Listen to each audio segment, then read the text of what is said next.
Welcome, everyone, to another adventure into reality. Your sleepy host is still waking up from a power nap. Come on, everybody, come on into the room. Today, especially today, after Andrew has admitted that I woke up from a power nap and still a little tired, I'm looking for someone to inspire me. Can you do that, audience? Can you take up the challenge of inspiring the Galactic historian with your brilliant genius intelligence? Or will we have to bring in the rating system of intelligence? I do not have my roasting fire open, but those that are open to being roasted, I can instantly have a shamantic fire there. And for those of you who don't know what a roasting fire is, ask those in the chat room. I will never tell you what you want to hear. I will tell you what you need to hear.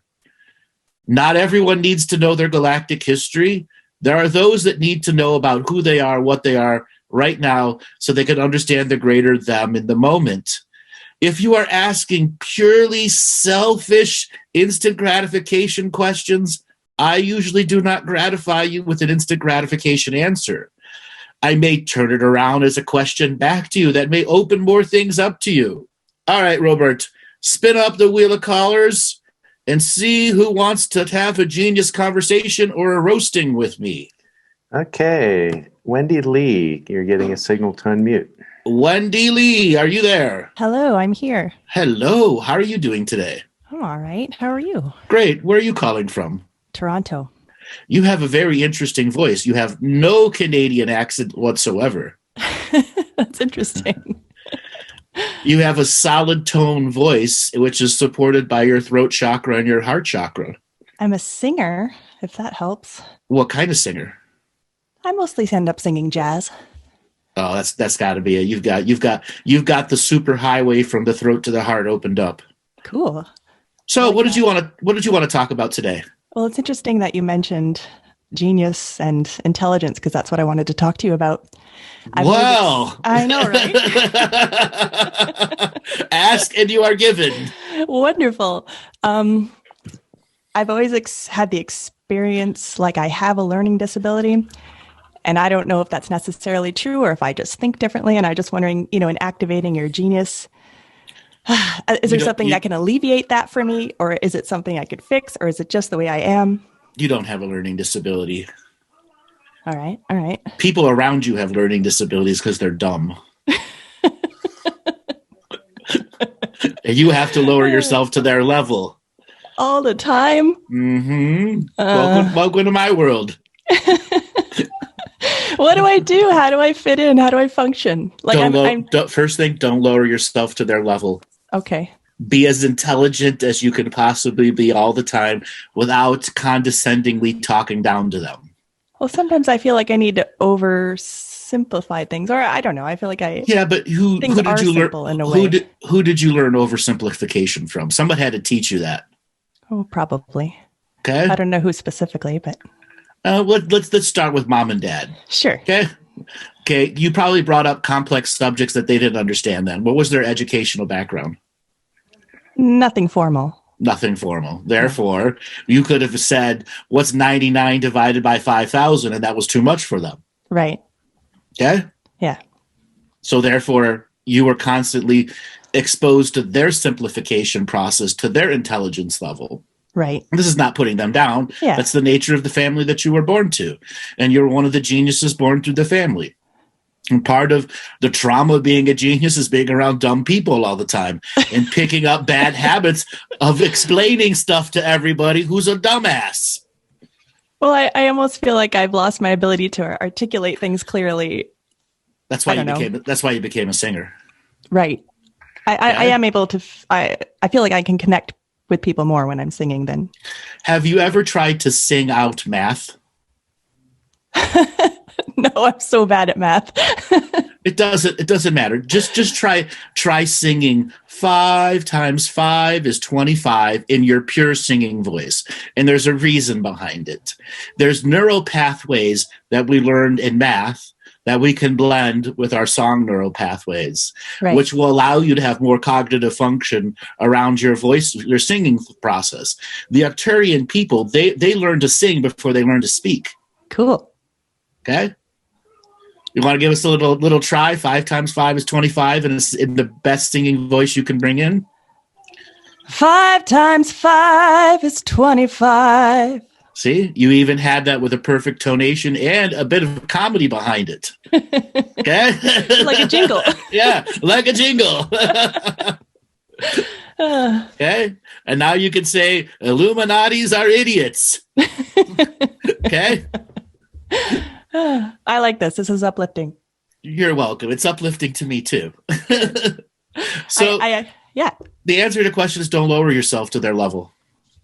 Okay. And you just got to recognize how that it's an innate program in you where you judge the intelligence level of the room and seed the room with, well, how low do I have to go to connect to them? Right. And the world you're living in is not a limbo game of how low can you go. Yeah. Or you end up around a bunch of low frequency idiots who are really boring.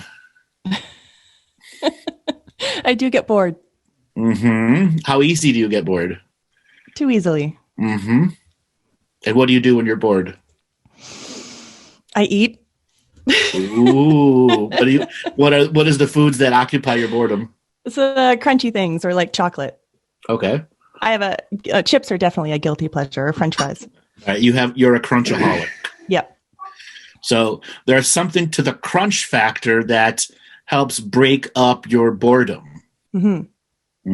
Interesting. What type of chips? Just like plain potato chips. Okay, you ever have kettle cooked chips? Yeah, those are pretty good. Those are usually my favorite, the kettle chips. Those are the best kettle cookers. So what else did you want to talk about? You even sung it for us. I did. I have to say, I loved that. That was great. Exactly. Oh man, I wasn't even trying. It just comes out. I don't know. I have a busy brain and sometimes feeling like I lack intelligence. It puts me in a very dark, sad place. You know. Sing it to me then. Sing your question to me. Let it flow. Let your heart to brain flow it out and let all whatever you has to say to me come through song. I'm in school and I feel like I'm the last in class. But actually you're the first in class and the rest are the runts of the litter. I'm in music school and in theory is difficult because it seems very mathy. Yes, it's mathy now because you haven't made a songy reference to it yet. Right. Okay. So I should start singing my textbooks. Yeah. You'd be surprised how fast you'll learn it, even better. How fast do you memorize a song versus memorize an equation? Oh, yeah. A lot faster. Okay. Then be smart, be genius, and apply that process. All right. And you never know. You could become the next viral video star. That'd be fun. Okay. See, now there's multiple thinkings to the directions that you're going in. Yeah. You can break boredom by singing out your boring studies, but at the same time be recording yourself here and there to make viral video stars. Mm-hmm. That's multidimensional thinking. All right. Mm-hmm. Yeah, you could do what Lori said, don't call me stupid blues. Okay? I'm stuck around a bunch of idiots. Da-na-na-na. They're never gonna learn. Da-na-na-na. Okay. I have the most difficult time writing lyrics, and I feel like I should have a million songs by now. And it just doesn't seem to flow with me in a poetic way. because you're too selective about the range of your voice to the lyrics that you write. Okay. And are you still finding out the range of your voice, or do you truly know the range of your voice? You mean just my High accessibility to pitches? Accessibility to pitches in exchange from the highest to the lowest in a single note, or within a measure of a beat. I haven't thought about it in that much detail. That will help you determine the lyrical process that you can do. Okay. Let's say, have you ever heard the Guns N' Roses song, "Walking on Heaven"? No, it's not "Walking on Heaven." Knocking on Heaven's Door? No. That's a good one too. The one where he's got the roses and he's at the wedding. November Rain? November Rain. Now he does high, low, high, low, high, low, high, low all throughout that, completely stretching his singing capacity and that falsetto thing that he does, and then back to a deep, a grindy tone. Obviously, that's mastered music. Yeah. Okay, but when you're writing your lyrics, knowing your highs and lows determines how, in one measure and within a beat or half a beat or a staccato or an eighth note, you can change chords completely and have the rest of the music, be it the guitar, the drums, or whatever, amplifying your rise to low to high. Right. And that's allowing the lyricist to know that the rest of the musicians can amplify the position and still give the voice a rest as you're beginning to grow in potency and power. Now, if you look at Mariah Carey's old stuff before she really became a poppy singer, she was more like Michael Jackson than anything else.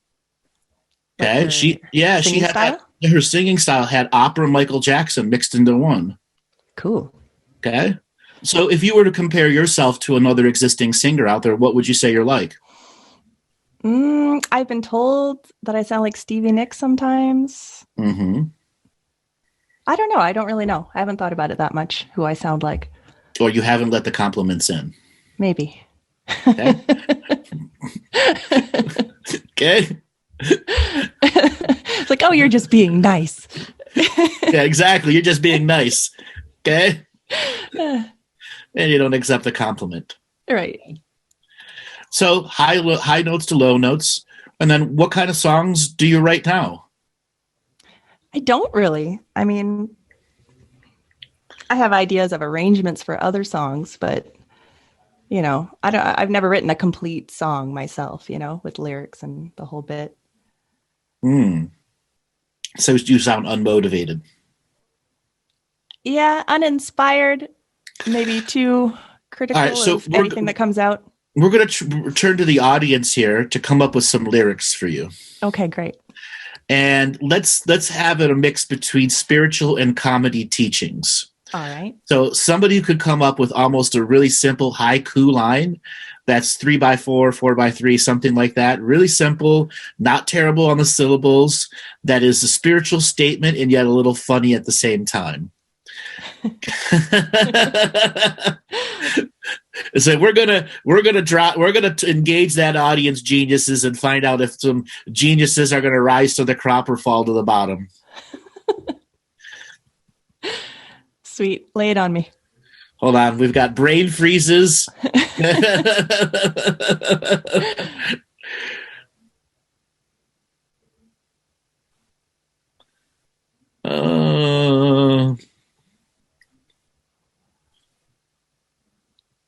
I don't do haiku, darn. Okay, stolen Jesus and Jesus, no. When I wait in the sun for the grace of the light, I realize I forgot to turn my stove, and now the blaze is literally grows. That's a pretty good one. I have my mind on my mindfulness, and my mindfulness on my mind. Okay, I live in the energy farm, and I won't go home. I drive and drive. I exist at the dump and go. Love slowly, close to earth. Okay? You can't do it wrong. You can only do it long. Oh, that's a good one. I like that. Okay? Going into the beyond, now here I am doing dishes. Okay? I like it. I'm filming the chat as it goes by. If you're in the chat room, you could also it'll save everything at the end for you if you have cool. the Zoom software. Yeah. So there's a bunch there. Pick one that you want to try. It's moving pretty quickly. You could slow it down and stop it from moving.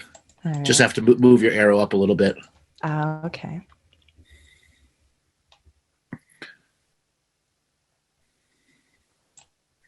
I walk the line, I forgot the task, the forest is unknown, fear is known, rest. I like that for some reason. There you go.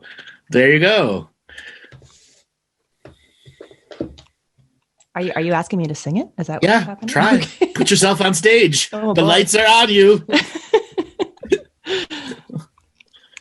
I walk the line, I forgot the task. The forest is unknown, fear is known, rest. All right. There you go. Was that inspiring? Is that stirring fun. something? Is that stirring something in you? It is. Power of improv, darling. The Power of biggest improv. audience I've ever had. You're welcome. Thank you. Okay. Power of improv. Sometimes you just got to get those juices flowing by the improvisational nature and the you already have such a like I immediately sensed it in your voice from the first words that you said. Cool. Well, that is encouraging. Okay. Have you ever tried to practice a Southern drawl? Practice? Yeah. Maybe once in a while as a joke, but not Just try it for a second. a Southern drawl. Yeah. I feel like I might offend someone. It's okay. You won't offend anyone on this show. Oh boy. It's okay. I want to be singing in the buzz. There you go. I'm just reading some of the chat. I got pipes and I don't know. I don't do plumbing. I sing real good because I can't do plumbing. There you go. You got it right away. There is something about Southern drawls and the capacity to play with words with the drawl that modifies the singer's voice. Mm-hmm. It's just like having a slide ring on a guitar. So practicing the drawl will give you more range of technique on your voice. Right. Okay? Okay. Which will give you just unique ways of adding inference into the songs that you're singing. So I Okay? should start singing country. Well, you should have at least one fun. country. You should have one country song, one rap song, one metal song, one from each genre. Metal. Yeah, seriously, you should try to make one from each genre. That'd be fun. Okay, I like that idea. And that you could put that out as the first album, call it Schizophrenia. Or Multiple Personalities. Done. Okay, and we will promote it here on the show. Woo! All right. I'm on it. Okay, do you feel motivated now? I do. That's great. Then improv. Sing out those boring ass study songs. All right. Okay, and then just find weird lines to suddenly go into song with. Okay. You could be the next stand-up singing comedian. All right. Mm-hmm. Now look at your job expand. It's true. And then because when you're singing, you can easily talk down to those idiots out there. You have no idea what you're doing. With a finger snap. Oh man. This is good. All right, darling. Thank you for calling in. You were really fun to talk to. Oh, thank you. All righty. Bye. Yep. All right, Robert. Let's spin up the wheel of callers and see who's next. That was great. All right. Next caller will be Iari, getting a signal to mute. Yari, are you there? Yes, I'm here. You made it. Where are you calling from? From El Paso, Texas. El Paso, Texas. Welcome to the show. What did you think about the singer we just had on? That was so beautiful. I loved just hearing her speaking voice, and that was super neat that you picked up on the fact that she's a singer right away. I was inspired. Mm-hmm. I am special that way. Yeah, you are. You got a good ear. Multidimensional ears. That's awesome. So what did you want to talk about today? I wanted to share, maybe inspire you with Ooh. something.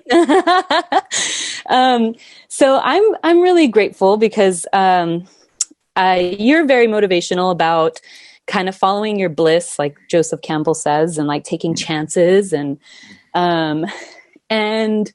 I did that. I took a jump, and I was in a little bit of a funk for a while, not really knowing what to do with my life. And I've been through so many different careers, and I was working in a restaurant. And so I decided to take a jump and make a documentary about a story of my mom that's been circulating in my mind in my heart for like 20 years. Mm-hmm. And I applied for a grant, and I got a little micro grant, and I received the grant and was accepted into a film festival, Andrew. And wow. And so what's really special about it is that there was a really strong intention behind it. So my mom's story alone is incredibly inspiring. She immigrated from Mexico into the United States and went through so much poverty and sexism and racism. And her sister met a pretty terrible man that ended up being abusive to my aunt. Mm-hmm. And so my aunt finally got the courage to leave him. And as punishment, as a way to get back at my aunt, he attacked my mom, and he ended up raping my mom when she was 16. My mom didn't have any justice. She had to see this guy around town, and he was still wandering free. And she didn't really say that she was raped, but they knew that he had attacked her, and he just got to get away with it and would laugh at them and just taunt them. And she ended up getting involved in martial arts and studying Hapkido, which is like a Korean martial arts. And her goal was to take vengeance and to kill this man.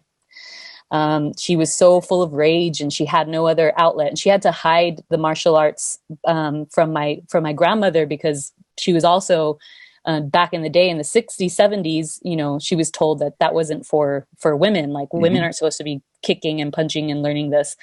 So she ended up getting into these competitions and excelling so rapidly. Her sensei told her that he knew that something had happened. He never asked her what, but he's like, I know that you have a lot of anger, and I want you to take it out here on the mat. And she started getting put into competitions, and she never lost a fight. And she had her hands registered as deadly weapons to seek vengeance on this man. By the time she was ready to go, like, she had a plan to do something to him, and to punish him. By the time she was ready to do that, she got word that he had died in a car accident. And so she talks in her documentary how she knew that was a blessing, because if she would have gone through with it, she could have ended up in jail, and I would have never been born, Mm-hmm. So she retired undefeated, and that's what the documentary was about. And when I did the interviews of my aunt and my mom, I thought you would appreciate this. I lit my copal, my fire, and I said a prayer, and I wanted to make sure that this wasn't just for the sake of art, that it was something that was going to be healing for the women. This is from your heart. Yeah. Never doubt it. I was tearing up as you were saying the man died. Yeah. Yeah. So you did it for your mother. You did it for the whole story. Art is just the byproduct of the story. Mm-hmm. Her life is an art story, the martial arts story. Mm-hmm. Exactly. No matter what, did she at the end get her vengeance? No, she got justice and retribution. Yeah. Okay. Exactly. Yeah. Because there wasn't anything she couldn't beat. Mm-hmm. Yeah, and that's what I say at the end of this movie, that her spirit was undefeated. Undefeated. Yeah, and so at the interview, Andrew, I prayed that it was that my aunt too, my tia, my mom would receive healing, and my tia, she had kept the whole experience inside for such a long time. Sexual abuse is just, there's so much silence around it. So she was actually able to talk on camera, and she broke down crying, and she remembered all the things she went through. And the next day she called my mom and told my mom that that was the first time she slept so good in such a long time. And it's then already, you know the Yeah. healing is happening then. yeah. Okay. And the fact that you got the grant, the fact that you got the money, the fact that you filmed it, that you made it, Yes. that is the ancestral spirits behind you, darling. Thank you. Yes. I'm so glad I got to share that with you. Okay? Now it's time to do another one. I know. And so what's great is that right away I got a little job. It's not much, but I got a little job to make another little mini documentary from PBS. Okay. There's 1,001 grandmother stories of starting a restaurant that you could do right away. Mm-hmm. Okay. Yeah. Food truck stories of a grandmother who came over in the 1930s and in the 1990s, 60 years later, is still doing it. Yep. Okay. Yeah. There's a lot of heartfelt stories and food, from martial arts to food. It'll be an easy jump because it's still about capturing the emotion of the journey. Exactly. Okay. Mm-hmm. It's so true. And the food is just there as the image of attraction, because people will taste their food through their heart, the heart that comes through the interview. Okay. Yeah, my mom, when she opened up in this interview, was so hard because she also had a stroke 8 years ago. And so, and it took the part of her communication. She wasn't able to speak. She lost that ability. So the way she opened up, Andrew, was by, I just put a microphone on her and set up a camera on a tripod, and she was cooking. And she's cooking, and she starts to just open up over the food, over cooking. She was in her element.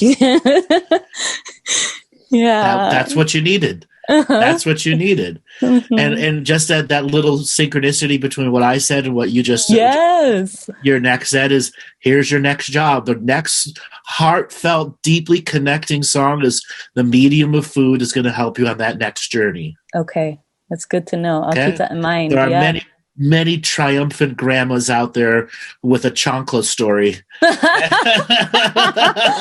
I know. The longest chancla throw in the world. Everyone's competing for that one. I know. My grandmother also was a victim of domestic violence. That's why she had to come over to the United States. And so my mom dreamt, this is really neat.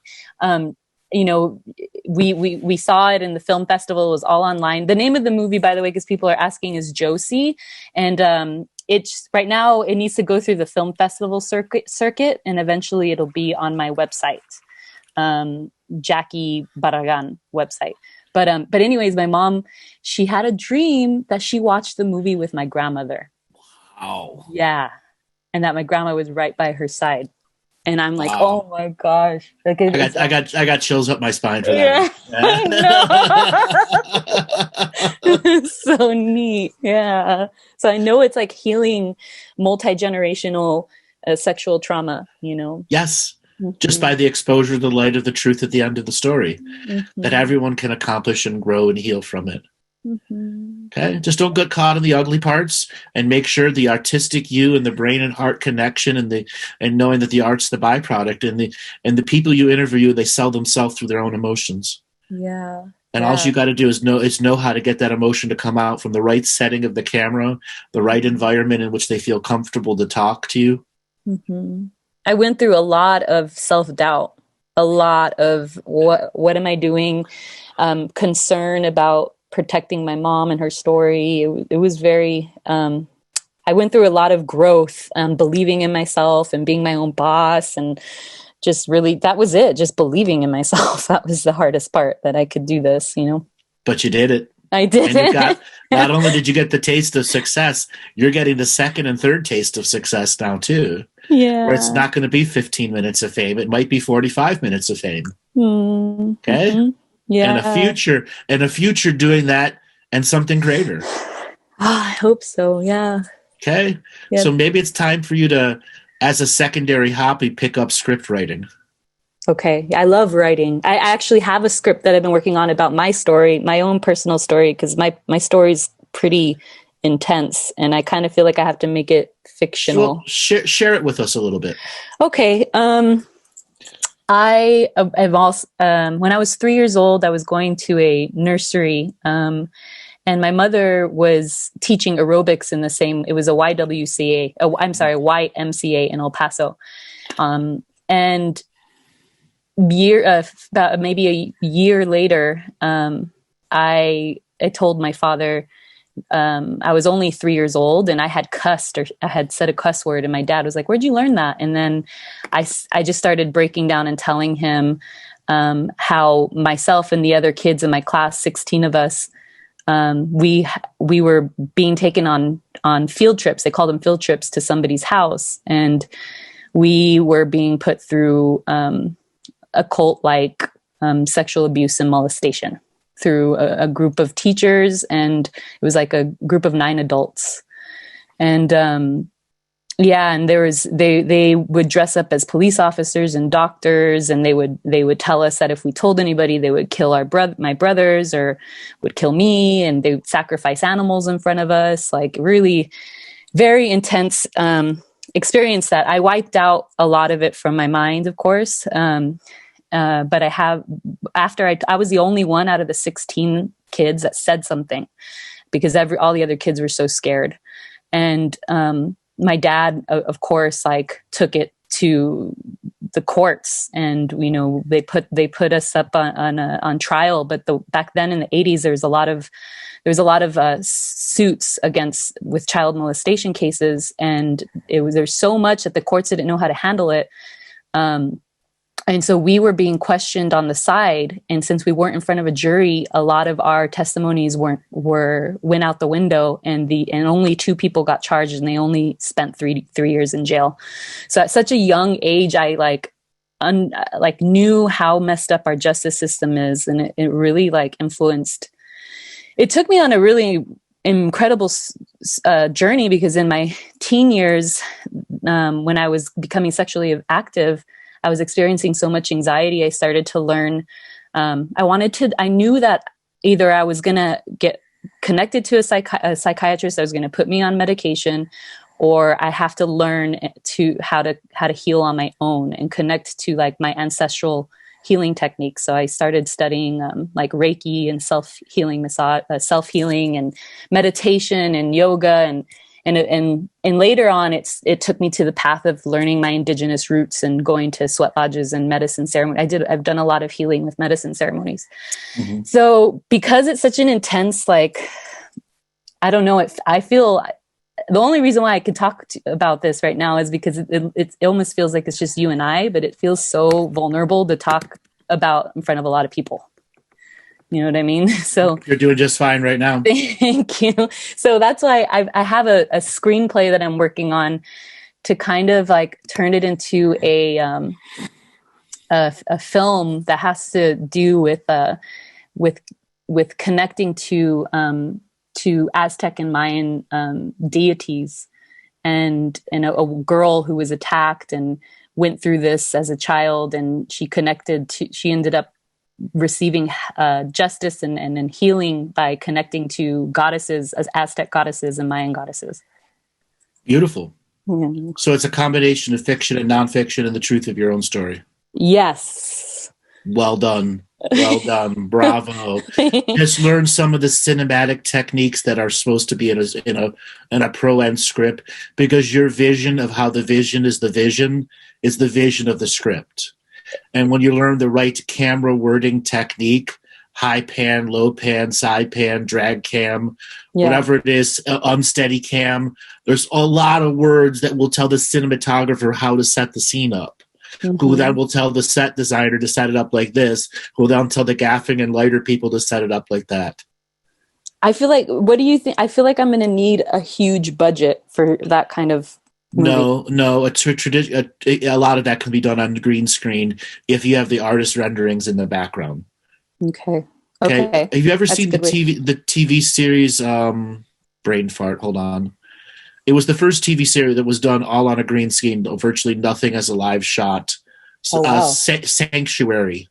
No, I didn't see that. So you can go look it up. It has Amanda Tapping from Stargate SG-1, the short-haired blonde lady that was in Stargate SG-1, and she's the producer and director of the majority of the whole thing. And it was the first series entirely done on green screen. Oh, and wow. It was for 1/4 of the budget per episode compared to regular filmed episodes. Oh. Okay. And it's a Okay. matter of understanding how green screen acting and directing is done so that you can do everything in the post, but having fictional things in the room that the actors can play with, and it actually looks right. Now, secondary, you can pay somebody who's already a storyboard writer to do the entire movie in storyboard format, and then that's added to the script, and then that upsells the script to higher price. That Okay. nothing can be below this art level, because you're the script owner and you're going to pitch it to a budget level. You're not going to pitch it to a low budget house. Mm-hmm. Okay. Okay. And that can go, believe it or not, can go directly to some film festivals that allow storyboard movies in. Okay. Okay. Yeah. That's a good idea. It's a good idea. It feels like such a distant thing for me right now, but I think I need to continue to work on it. Well, just practice. Just go learn some of the industry terminology from camera angles, setup value, and begin including that into each scene setup and in each voiceover and all that other stuff. It'll make it such more of a complete script, and it'll have so much more wealth of information in the script that tells the potential buyer of the script what budget I need to have for this, and where I can't cut corners. Okay. Okay. Yeah. Right. True. Okay. Well, darling, thanks a lot for calling in. That was definitely an inspiring story. Thank you so much. I'm so glad I was successful at inspiring you, Andrew, because you're a wealth of inspiration for us. So it's good to reciprocate that back to you. Thank you so much. Thank you. Have a good one. You're welcome. All right, Robert, let's spin up the wheel of callers and see who is next. Alrighty, Lily Hayes, signal to unmute. Lily Hayes, are you there? Lily. Is she coming? I'm sorry, I'm here. You made it. Welcome to the show. Where are you calling from today? I'm calling from South Australia. And welcome back, darling. How you doing today? I'm feeling really, really, really happy to be reconnecting with you all and to be having a chance to have a chat with you again. It's been a little bit now. Yeah, I know you've been going through some hard times. I saw you on what's going on with Facebook. How are things going? Oh, it's man, it's been such a journey, Andrew. It really has. 2 weeks ago, as you saw, my left lung had a major collapse, and it was quite a dangerous one, very near-death experience situation. And it was a huge wake-up call. I mean, you know parts of my journey, and obviously the parts we haven't talked about, you know them anyway. So it's been a huge past 12 months of absolute transformation. And there's been patches there where I've sort of regressed and gone back to old habits or old thought patterns that haven't served my soul. But this recent experience of my lung collapsing has really woken me the buggery up and has just been such a huge blessing in disguise of there's no time to waste. And, you know, everything that's happened has been absolutely divinely orchestrated. So I honor it. But, you know, there's no time to waste doubting. That's the biggest message. And, you know, 12 months ago, it was around this time last year that we had connected, and you had said to me about the amount of grief that I had within me to release. And I didn't really fully comprehend what you were referring to, because I'd had a lot of loved ones pass away, and that is automatically what I went to.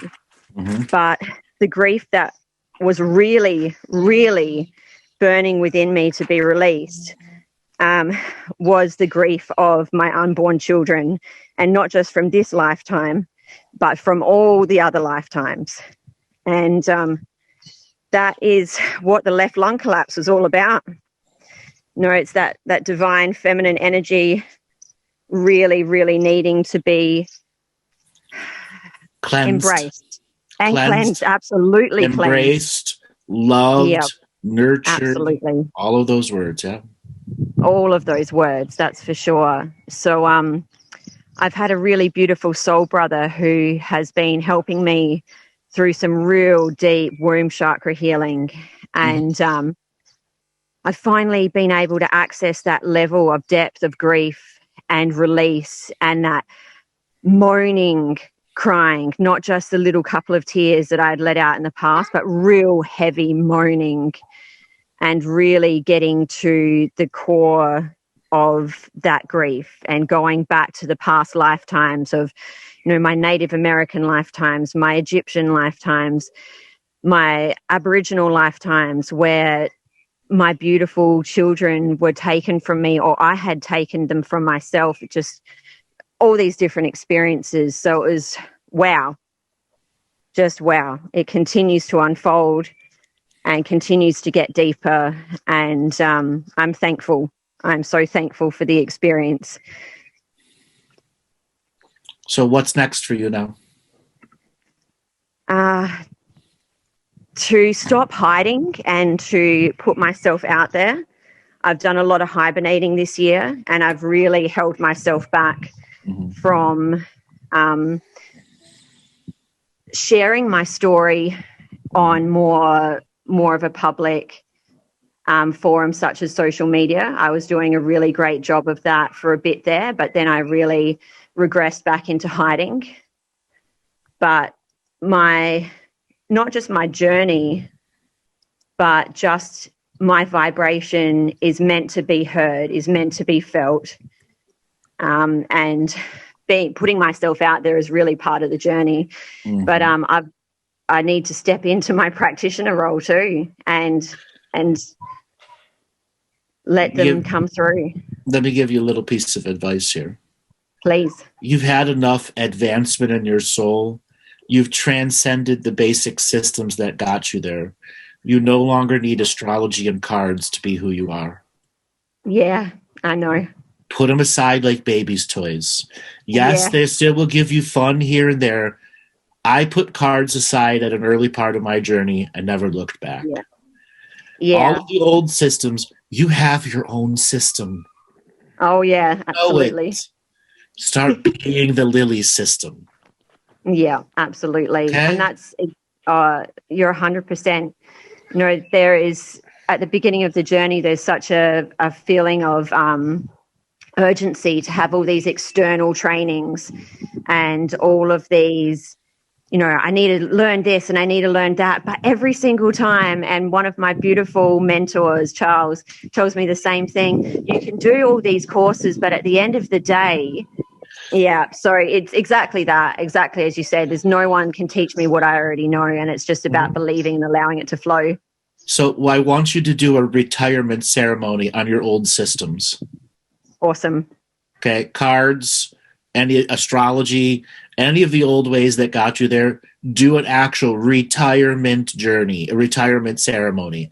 And just like these bands have had 500 come retirement tours, you could bring them out every now and then. Yeah. It's just no longer your everyday journey. Yeah, absolutely.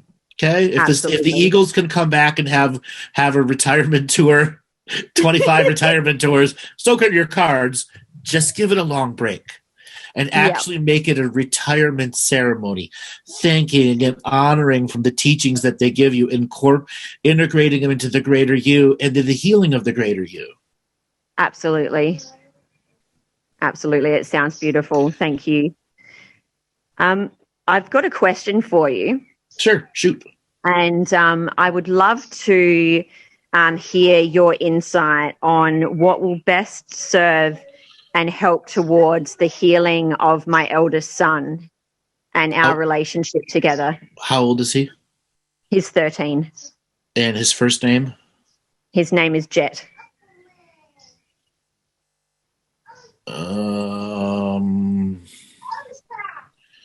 What is the main issue between you and him right now? The main issue is Jet healing from, I can feel it energetically. It's similar to my early stages. So it's a karmic replay. Where I can feel karmic energies connected. But the biggest thing is he is feeling as though he is the problem. He's feeling as though that his brother and then at his dad's house, his younger sister, they're the ones that are perfect and get all the attention, get all the love. He's got that older sibling, black sheep kind of mentality. He's had a lot of anger and a lot of hatred. Pull back. Yep. You're completely missing what's wrong with him. Okay, yeah. pull back your energy, pull back your vision, stop being Okay. his mother for a second. Okay. Okay? Yes. You're way too deep into trying to fix it. Yeah, I am. I think that you're so off base on what's actually wrong with him, you're making something else wrong that isn't there. Okay.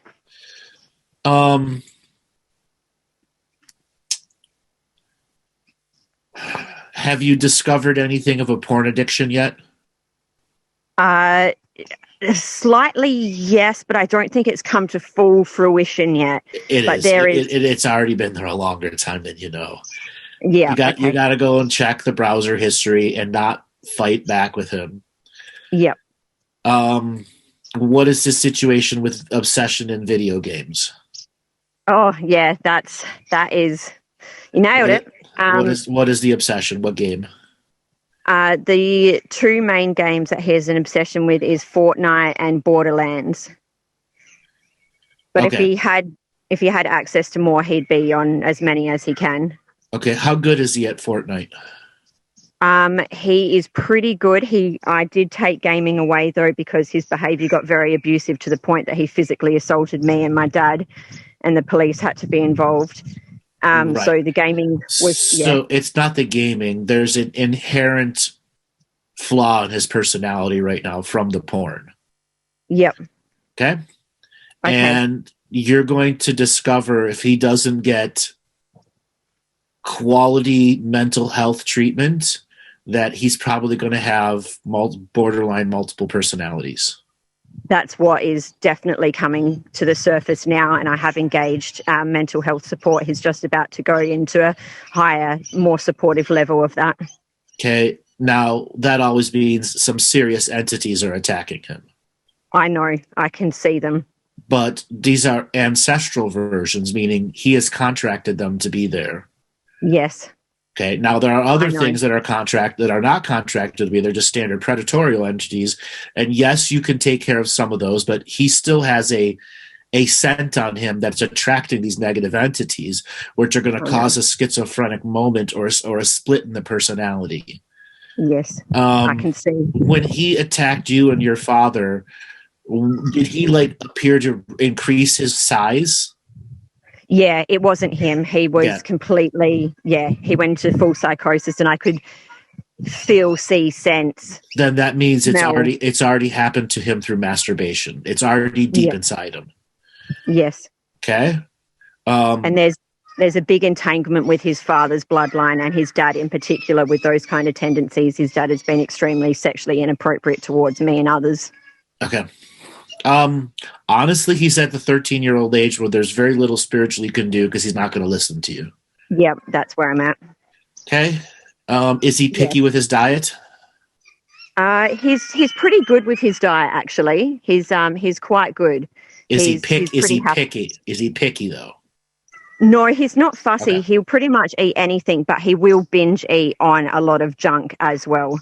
That's a normal teenager. Yeah, exactly. The next level of psychosis for him is extreme pickiness in food. Yep. Okay. Good news, bad news here. Yes. Is it fixable?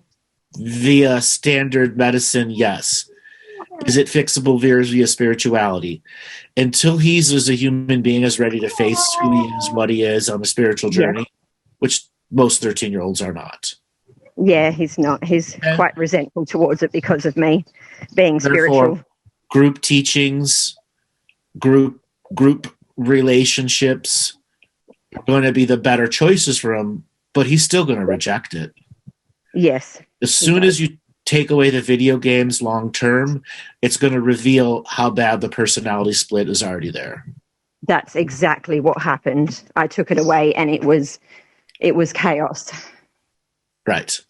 Because it was his solidity, it was his access to the harvesting systems. Yes. Okay? And he's fell in love with one of his fantasies. Yes. Okay? Which then an entity took over and created the schizoid break inside him, which created the multiple personalities. Yes.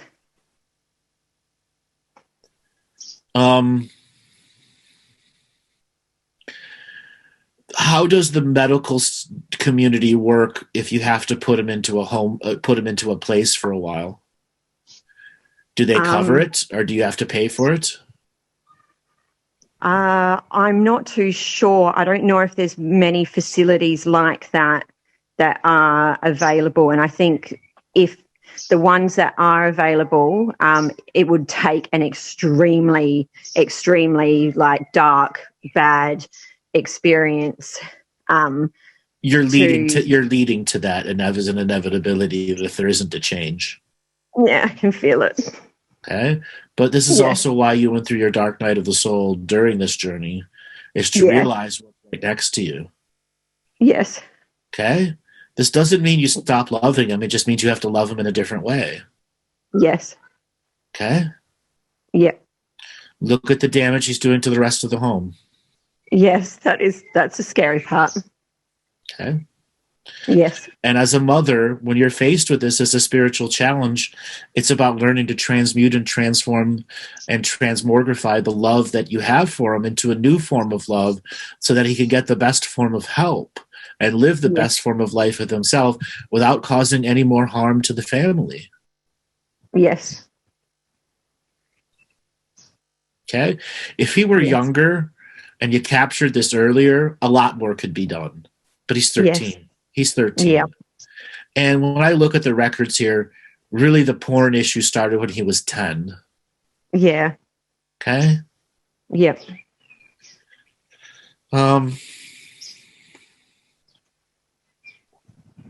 Where is he at right now? Is he just playing video games in the house? Yes, at the moment, yeah. He was out the back probably about 5 minutes before I was taken up with a call with you. But he takes a lot of pleasure in tormenting his brother and razzing him up and upsetting him. So I asked him to go inside and to be able to relax. If you were to metaphorically go up to him and say, turn off the video game, go do yard work, what would he say to you? He would tell me to go get effed. And then what would you say back? I would say something along the lines of it's time to have a bit of a break. That's part of our agreement of being able to play the games, give yourself and give your energy a bit of a break to be able to be outside. Take all of those spiritual words out of your vocabulary with him. Okay. Yep. Okay. You've got to neuter your spiritual vocabulary to him and simply say, are you trying to do harm to your mother who just had a collapsed lung? Yeah, this was the conversation literally yesterday, and that's exactly the words that I had said. Okay. And go, if you are, I will make sure that this Xbox won't be here and this computer won't be here anymore because I'm in recovery mode. And if you have zero respect for my recovery mode, then we don't need to have these things in the house. Yes. Your choice. Yes. You can have it in the house by simply going, okay, that's fine. But your purpose of doing this is to start practicing to take out your spiritual trigger words with him. Yes. Okay? No more love and light language with him. Yes. No more go meditate. No more go calm your energies down. He hates it when you say that shit to him. I know he does. Okay? I know. I can see whatever's attached to him, it goes crazy. No, it attacks you. Well, it does that as well. Absolutely. Yeah, it attacks you. Okay? Absolutely. All right. So begin neutering the way you speak to him. Yes. And does he have a mental health expert already he's spoken to? Yes, he's had a sort of a mid-range one engaged, but on the 1st of December, he then goes to the ones that handle complex cases. You need to speak to that person before. Yes, and that's what I really felt as well. I did have an assessment that was meant to be 15 minutes over the phone, but it ended up being an hour and 45 minutes, and I gave them the rundown of all of this stuff. Right. Now, I have to do this. Has he ever tortured any animals? Yes. Right. Yes. Yeah, it's over. Yeah. It's over. Don't let this destroy the healing you're going through, though. I know I can't. You've got to come back to your center. Your fetus in your mother's womb and his fetus in your womb planned this. You just survived a near-death experience. This is part of the plan. Yes. Okay? Yes. And now you've got to embrace yourself with the deeper divine love about the story being played out here. Yes. Okay? Yes. In previous histories, you gave birth to monsters. That was part of your breeding situation when you were breeding groups for some of the Illuminati families. Yeah. That makes a lot of sense. This monster needs to go and get treatment.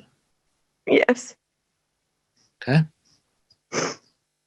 You can outright tell the next doctor, I don't want him in the house. I fear he's going to hurt someone. He has already hurt animals. Yeah. Okay? He needs to be medicated. Physically assaulted me as well. Physically assaulted. He needs to be medicated before anything can happen. Okay, so medication is what needs to be done. There is no depossession. There is none of that stuff that's going to work because he has already fallen in love with the dark force. Yeah, I can feel that. Through the porn. Yeah. Okay? Yeah. Your fetus in your mother's womb and his fetus in your womb have planned this. Okay. Okay? Okay. You can get through this. I know.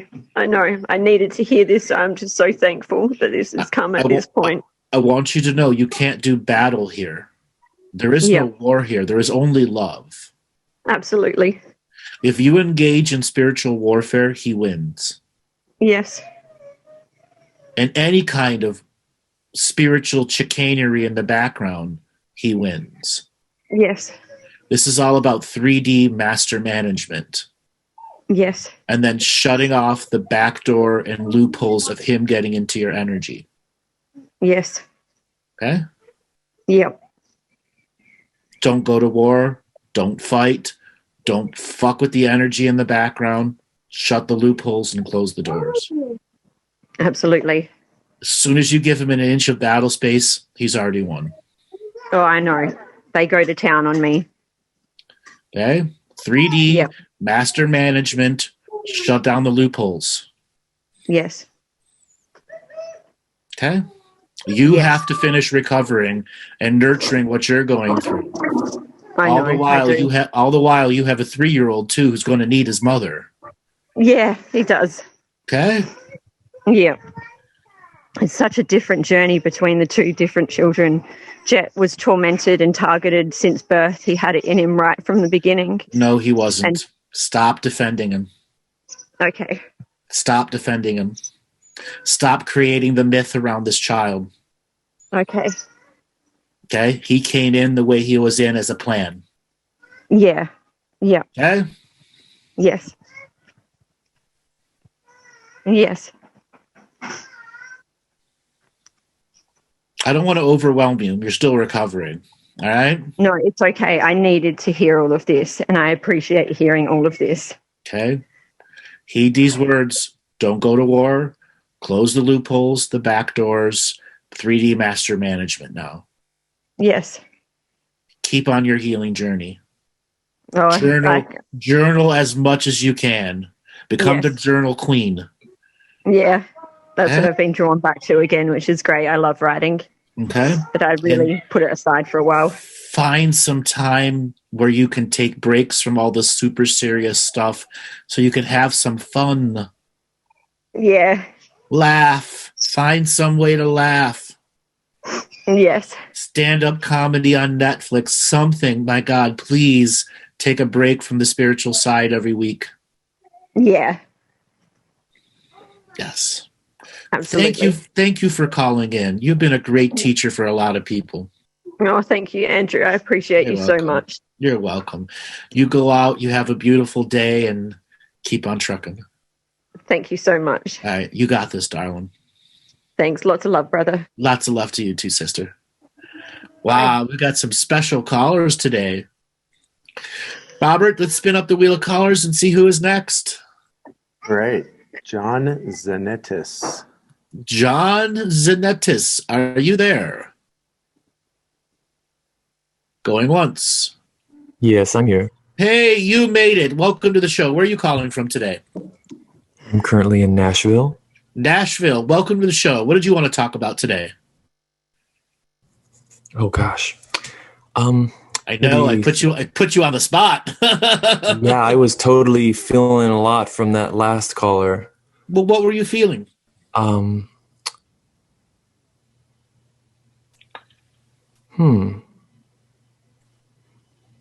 don't know how to put it into words exactly, but there's definitely a body reaction of emotions.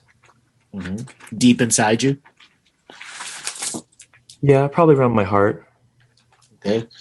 Was it creating a tingy energy? Was a pokey energy? I'm not sure if I would use those words. Okay, what words would you use? Was there familiarity to it? Oh yeah, with dark energies and stuff, I guess. There you go. You experienced something similar in your own journey.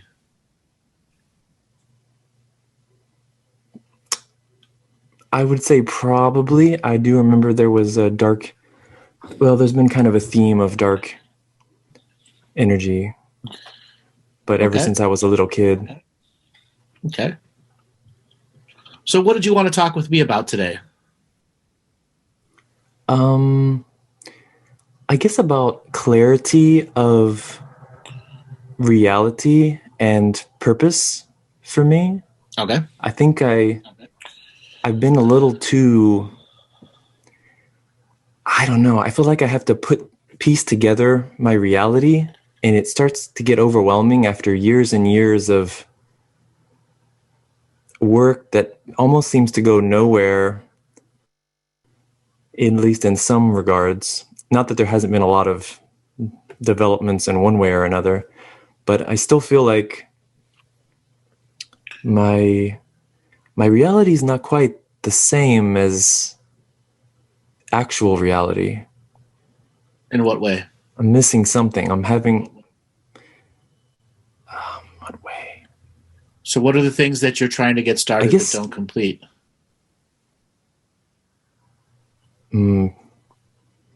Probably a lot of things. Okay, that's kind of vague. And I probably lose...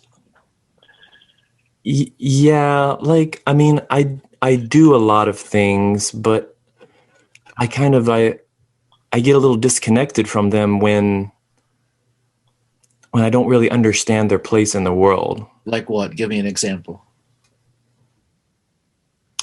I mean, I do music, but I feel like I've gotten disillusioned with it, and I don't really know why I do music.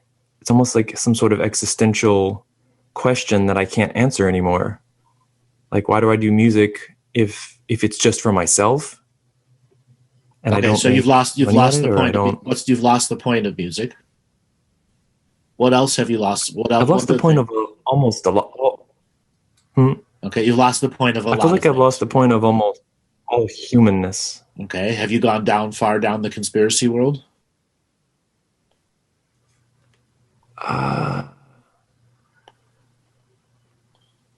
Maybe. I'm not really into conspiracies, but I know all that stuff. So okay, so you've paid attention to it enough, so it's a part of your world.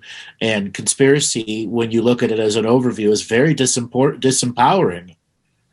Very, very disempowering. It either makes you angry at the world in front of you, and then you've already lost once you become angry, or you become passive and destructive to it because nothing's happening in the long run. Okay, you've lost your passion. You've lost your passion, and you've broken your own faith, not from just conspiracy, but from the lack of anything happening around you. Yeah. Okay. My personal view right now is you've entered a state of stagnant depression. Depression has ups and downs in it, but you're in one state of depression right now, the low state. Yeah. And you've got fog on your glasses, so you have to take your glasses off to see the world blurry, okay? And you're not even realizing you can wipe your glasses off to see straight. What's your diet like right now?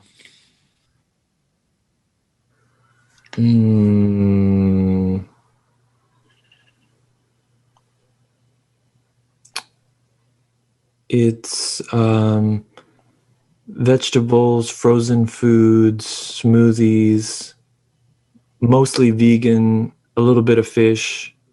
How long have you been vegan for?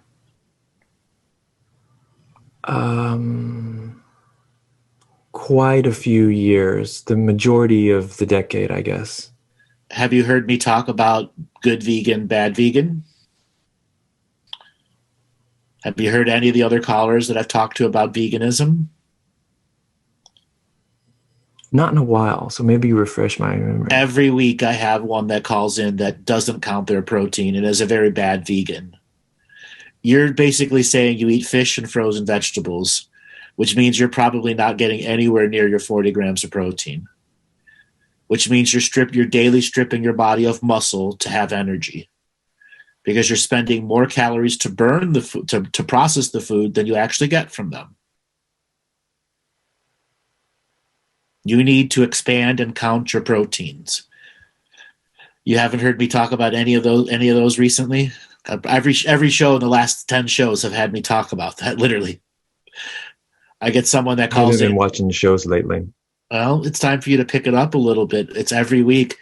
And this is not to tell you to stop being a vegan. You can continue to not eat meat. You just need to make sure your proteins are at 40 grams, or you're going to find yourself in this perpetual state of low depression.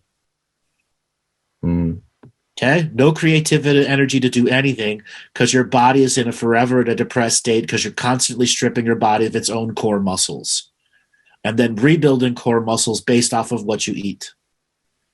So steal muscle, build muscle, steal muscle, build muscle, steal. And you've been in this vicious cycle of stealing your own body's energy. You're your own energy kleptomaniac. 40 grams a day. Somebody in the chat room. Okay, 40 grams a day times 30 days is 1,200 grams a month. I'm betting you're less than 100 grams of protein a month. And this is why you are where you're at right now. Okay? There's 1.5 billion Indians from India who know how to live vegetarian. Right now, you're just a shitty vegetarian. Okay? Educate yourself. Get out of the ignorance of the way you eat. Okay? I'm not telling you to quit to eat meat. Find a protein alternative and then stick with it. Long-term damage to your body, you are in iron deficiency right now. I can hear it in your voice. Other long-term damage, your body, your stomach and intestinal tract was because you've been eating such low amounts of food, meaning that variety of proteins. That means your gut genome is so off right now, you're actually not producing like natural stuff that's supposed to energize you, the antidepressive medicines that our stomach produces. 80% of your immune system is inside your intestinal tract. All of your dopamine is inside your intestinal tract. You've got none of that there. You've got to rebuild a gut genome from the ground up and know that your stomach has shrunk because of low portion size over a long period of time. And you're going to have a hell of a time getting your portion size back up to truly realize what 40 grams a day looks like.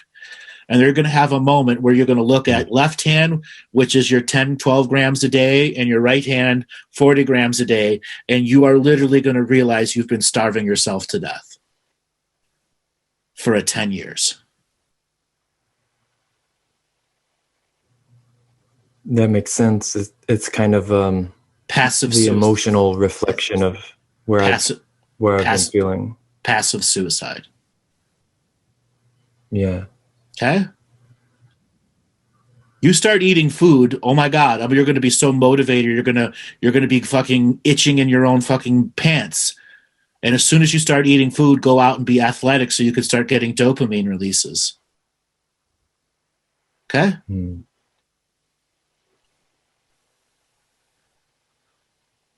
Stop being a dumb vegan. If you take anything away from this session right now, is you're just being a dumb vegan. Be an educated one.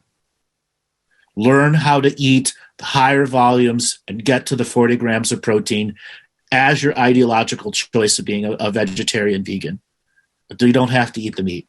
But if you can't choose and actually eat a true vegan lifestyle and get 40 grams a day, that's the alternative. Meat. Also, if you put protein powder in a shake, you cannot count that as your daily protein. Because protein in a shake is instant energy. You're supposed to have food in your intestinal tract that's 10, 12, 14 days of being broken down. So you have immediate protein to be called on instead of immediately burning muscle in the body. And the shakes, you burn that within minutes or hours of it going to your intestinal tract. Okay? That's why you have protein shakes. It's to exercise and build muscles with them. Okay? Okay. Okay? Post-workout, that's why people have shakes. Okay? You give yourself instant energy to build muscle. I think I just have to figure out how to do it. Do you have any Indian restaurants in your area? Pure all vegan Indian restaurants? Yeah, I do. Go work at one for a little bit. Go talk to the chefs. Go on YouTube and get a YouTube PhD in true Indian cooking. Okay? There are a lot of bad vegan books out there. And I mean horrible books that should have never been printed. If I were you in the situation that you're in right now, I would get over whatever bullshit you have about meat, and I would go on a full paleo diet to get yourself out of this situation.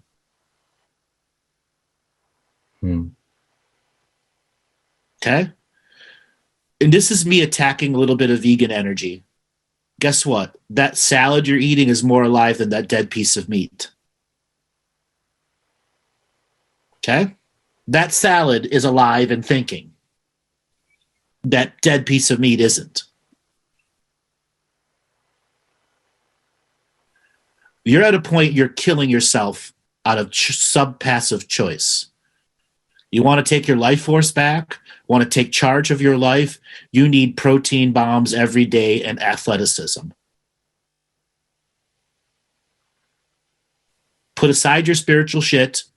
Put aside the ideologies.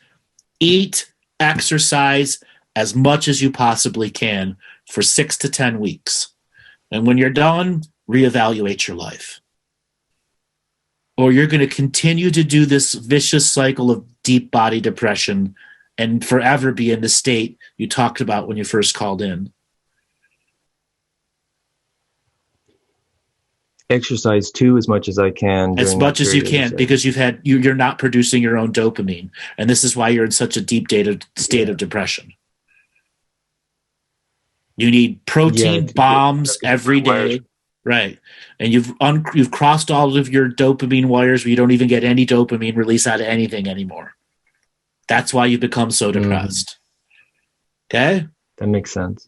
You need a high level of athleticism, yoga, martial arts, running, swimming. Okay? Are you disciplined enough to return to be an athlete for 6 to 10 weeks?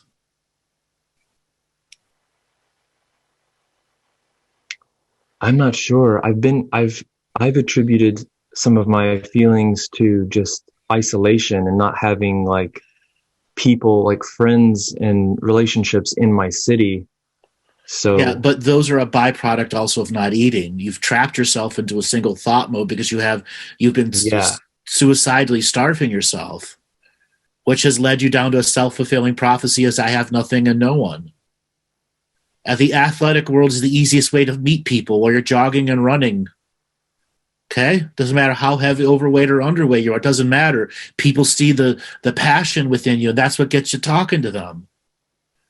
Even if it's a 65-year-old power walking woman in the mall going, hey, you're out doing it. Congratulations. And then you make more friends. Get yourself out there being athletically social. You need to be a free-range human being. Not a caged human being anymore. Okay? And maybe even make a t-shirt that motivates you. It says free range athlete. Okay? And you're going to rediscover your spiritual side and rediscover that passion for music once your heartbeat and spiritual rhythm gets going again. Find your groove. Okay. Find your groove, man. And that groove will be through food and exercise. In this short term, 6 to 10 weeks for you. Thank you for calling in. You've been a big teacher for a lot of Thank people, you, brother. I want you to call back in, man. Tell me how things go. As I said, you can remain being vegetarian, but you got to get out of the dumb state and highly educate yourself. If you don't, go full, strict paleo diet for 6 to 10 weeks, and then you could evaluate your ideology of being vegetarian so that you could truly see how much dopamine you can release every day and how music will once again re-inspire you because you're allowing yourself to come back to the natural order. All right, brother. Thanks a lot for calling in. Thank you. You're welcome. All right, Robert, let's spin up the wheel of colors and see who's next. Cookie, Sony, getting a signal to unmute. Sony, are you there? Yes, Hi, where are you calling from? California. I think the world of you. You're so freaking amazing. Okay. So, what did you think of today's callers? I have chills because I'm actually want to cry almost because I think your knowledge and information is mind blowing. That's so healing for everyone in every level. And I found you obviously through Laura Eisenhower, and I listened to probably the first 5 or 6 shows, and then I got intimidated because you start whipping the crack on people. I was like, I don't want my ass to get cracked. So anyway, I'm willing and able to explore the greater part of myself and release some blockages that I feel like have been keeping me at my fullest potential. So what are some of the blockages you've been working with recently? I also see myself as like someone that could like potential of high achieving, but also keep myself at bay. But also, I really have a desire to explore some of your work, and I want to ask about some of your stuff that I could probably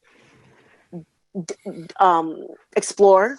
Have you done any of the contract revocations? I have not. I don't know how to access that. So go to my website, andrewbartzis.com, click on the Insights tab, and you will see 8 there for free for everyone. Excellent. Sign up for the email list. You will get emails of when all the shows and everything on, and then you'll get the Advanced Heart Meditation and the Sanctuary for All Souls, another 2 more documents. Oh, wow. Which is about 35 pages of stuff. Okay. Yeah. I know I did sign up. I probably missed that email, but I get your emails, so I have to I'll revisit that. Blockages. That's what we're trying to get at. What are your what are your core emotional blockages? Probably procrastination, but similar to some other people, feeling like I know I'm a bright person, but again, feeling like, how I've had all these jobs where I've like, what kind of jobs? Everyone. Personal assisting, nanny, high-end retail. What education background do you have? I have a AA. Associate of Arts in what? In music or Okay. dance, mostly dance. Okay. How old are you now? I'm 45. Okay. Why aren't you teaching dance at all? It's funny. I don't believe in yourself. My mind. You don't believe it. You don't believe in yourself. I probably don't, but I also don't want to really teach dance. But also, I don't really. But I do know I have some gifts to offer people. So why don't you want to? Why don't you want to teach dance? Because I don't know how to explain it. My mind doesn't try to explain it. Okay, try because I prefer just dancing. I love taking class, and I used to perform a little bit here and there. But I prefer just to so let's replace refer with fear. I fear being public. I fear. Let's get to the truth. You fear being Okay. public. You fear Oh, people hell seeing yeah. you in rhythm. Okay, you nailed it. You nailed it. Okay. Now Yep, now that that's up front, are you ready to Upfront face? Are you ready to face that fear? Yeah, I mean, that's true. That's true. Yeah. I mean, I have a 'Cause fear. you're not meant to be doing these trivial jobs that you keep putting yourself in. I know. Okay. I could tell you right now, there are 24 young girls between age 4 and 11 that you could start teaching dance lessons to and make a small little fortune on your own simply because you can relate to children. That's true. I'm a nanny, so I can. Okay? You can be the nanny dance class. That's your own brand right there if you wanted to. They come to you for 3 hours, dance the shit out of them, they go home sleepy. Mom will love you. Every mom will love you. They're going to come home and take a deep nap. You're going to work their ass out for 3 hours.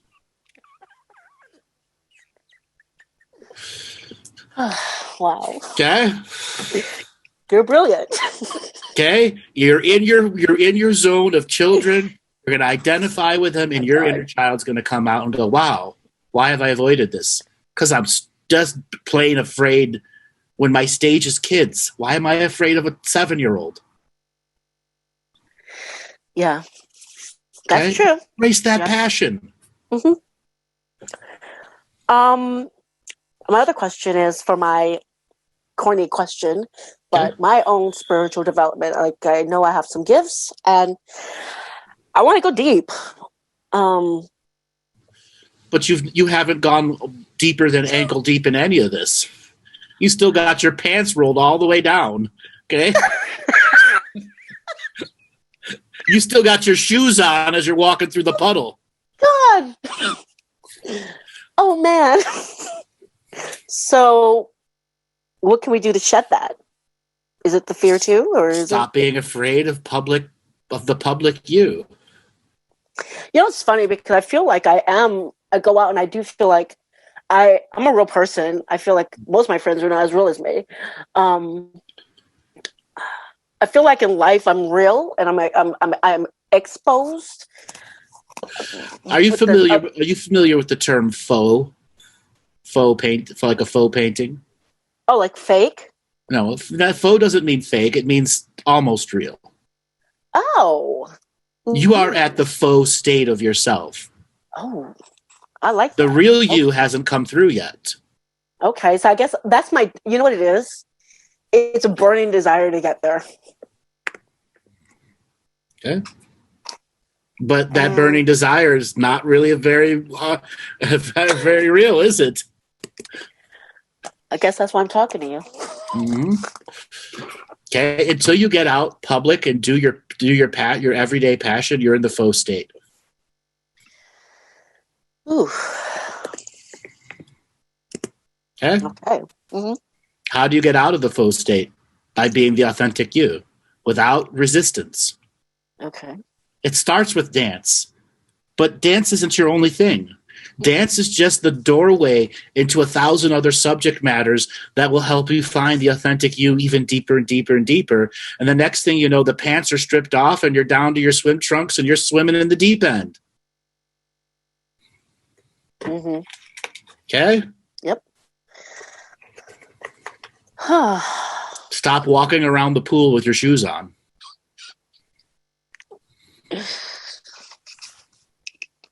Okay, let me turn the fire up here on the roasting of you a little bit more. I like it. I can handle it now. Okay. Okay.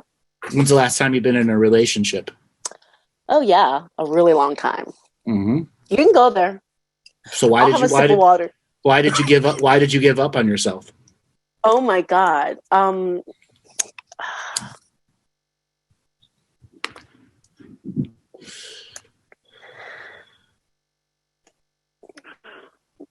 And this is me pushing you in the deep end with all your clothes. Oh, I like it. You can't see me, so who cares? I don't know if I ever gave up on myself because yes, you did. Okay. Yes, you did. Okay, you absolutely gave up on yourself. It's written all over your I give up on relationships. You know, it's funny because I thought I was. I can honestly. Okay, this is where it's going. Okay. I did give up. And then I thought I would like to retrieve that because I feel like part of me has just decided that you're not worthy. Yeah, that's I'm not worthy, or you are absolutely worthy. I know. And any program that tells you you're not worthy, tell it to fuck off.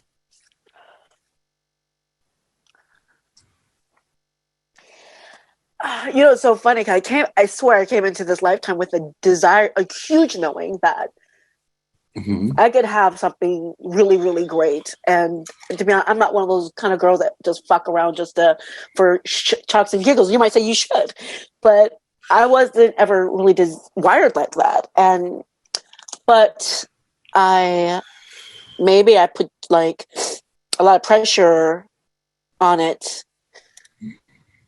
And you're defending your position with not knowing what to say. I don't know what to say. Okay, because you're just defending where you're at right now. I don't want to defend myself, and that's how ingrained it is in you. I want to move through this.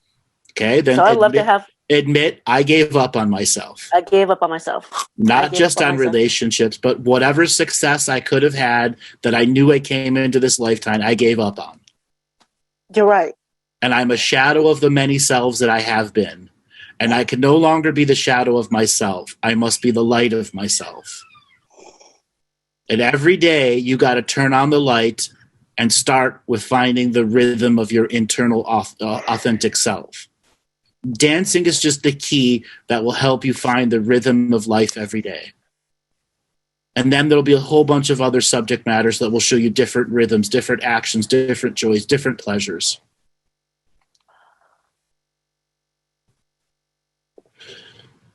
Okay? Now you have to learn how to ungive up on yourself. Reclaiming the authority to be authentic you.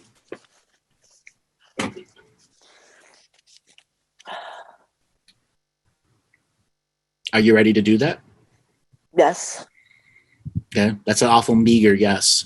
Yeah, I mean, yeah, I was crying. So yes, absolutely. I know you're crying because we're touching a point in here that you have a lot of emotional blockages. Who broke you? Who broke you? Who broke me? Yeah.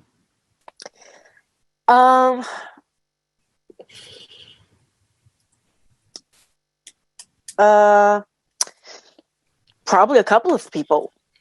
I mean, probably my father. Not in a bad, like he didn't do it. It's like abandonment. Like he became an alcoholic when I was a little girl. Mm-hmm. Like I think like 10, 11, and when he didn't, before that he was pretty amazing man and normal, or available, not even like just available. And then after seeing the shift in presence, that I noticed when I did date, I would meet guys that had that pattern where they were available and then they weren't not available. Mm-hmm. They weren't mean men. They weren't abusive. It's just like available. They're just reflections of your father. Right. Pretty much. So and then, stop looking for your reflection. Let me tell you something. No one ever wants to date their reflection. Right. Because it will only show you what's wrong in yourself. Okay, that teaching of the law of reflection has been bastardized so much by idiot light workers that the true meaning of it is not everyone is your reflection. Mm-hmm. Okay? Yeah. And when you constantly look for your reflection, you're playing the game of shadow and already losing to it. Mm-hmm. You got to fix your broken picker energy. Look for something that isn't your reflection. Well, I think my picker intuitively is a lot better, but I still haven't... But the inner you is still broken. Therefore, your picker is still broken. Okay. Okay? The inner work you have to do is finding the rhythm to be fully the authentic you every day with the joy and passion of doing it. That's your recipe. How you go about doing it is going to be your free will. Ritual, ceremony, contract revocations, all those things help you build up the daily strength to do that. The spiritual daily practice. Mm-hmm. Acknowledging those emotions that you have. We're journaling and writing about your past. So you can go back and read it and go, I was pretty damn truthful in this statement and not very truthful in this one. Mm-hmm. So you can start comparing and contrasting what you're going on in your life. I'm going to highly advise you in the next couple days, you start a dance class and find the 7-year-olds, 9-year-olds, and 12-year-olds that mothers will pay you for 3 freaking hours for you to dance the shit out of them and they go home tired. And you guarantee mom, they're going to come home tired and sleep. Okay? And you're going to get inspired by those children. Okay? Mm-hmm.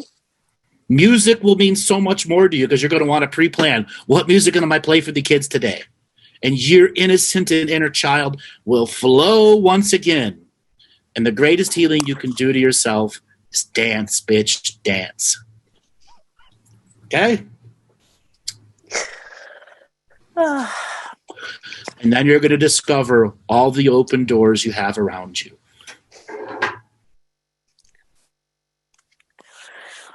Okay. So can I ask you something about your webpage? Sure. It's all like fascinating. What should, like, from you just speaking with me, where do you think I should start? Is that a lot of questions? I have a 6-week online course called Living the Mystical Life Daily. Okay. And that would be perfect for you if you can find the discipline to be doing it and follow through. Mm-hmm. Okay? This goes for everyone that's out there. I wrote that course. No matter how high and expansive or brand new you are at it, it will teach you something new every time you use it. I mean, I do have discipline spiritual discipline. I can have some of that. I mean, I've done some crazy things in the past. It's just lately I've been wanting to do something more discipline and more meditation and something because my soul is yearning and desiring something greater and more connection. Right, because you're stuck on the outside of the pool, never jumping in. Yep. Okay, yep. Jump into the pool. Okay. Let me ask you a question now. Okay. Are you financially challenged right now? A little bit. Okay. What does that mean, a little bit? I mean, my ends are meeting very okay for now. I mean, I don't want to get to the point where it's like, oh shit, in 3 months I'm going to be like in shit hellhole. Mm-hmm. But I mean, I could use a lot more support. I mean, or finances, but under the circumstance too. I mean, people that I've known that I have worked for, like this whole situation, people have, things are starting to pick up a little bit. But I understand that. Yeah. Financial situations depress you very fast. And you've got to learn how to deal with the future finances today. Mm-hmm. So that you're not depressed today about what might happen 6 months in the future. Mm-hmm. Mm-hmm. Thus, why you got to start acting in the now. It's going to change the potential future for you. Okay. Ooh, this is a lot. That's a lot to take in. Mm-hmm. I didn't turn the roasting fire up that high. I only turned it up to medium because right now you need motivation. I do. Okay? Pure motivation. And the only thing that can motivate you right now is you. Mm-hmm. Okay? Nothing else nothing exterior is motivating you anymore.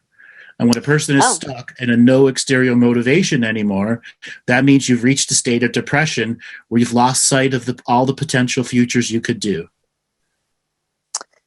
Yep.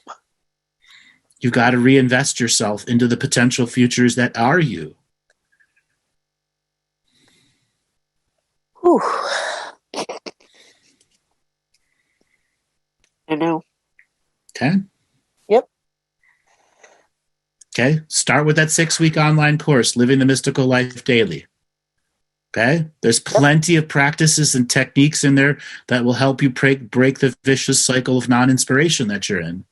I love it. Yeah. So question, I know some of those ceremonies, is this one of the ceremonies where you have to do pujas? The daily That can't- mystical? The Living the Mystical Life Daily. It's an all-encompassing everything in there. All the teachings are in it. Okay. So, okay, cool. Okay?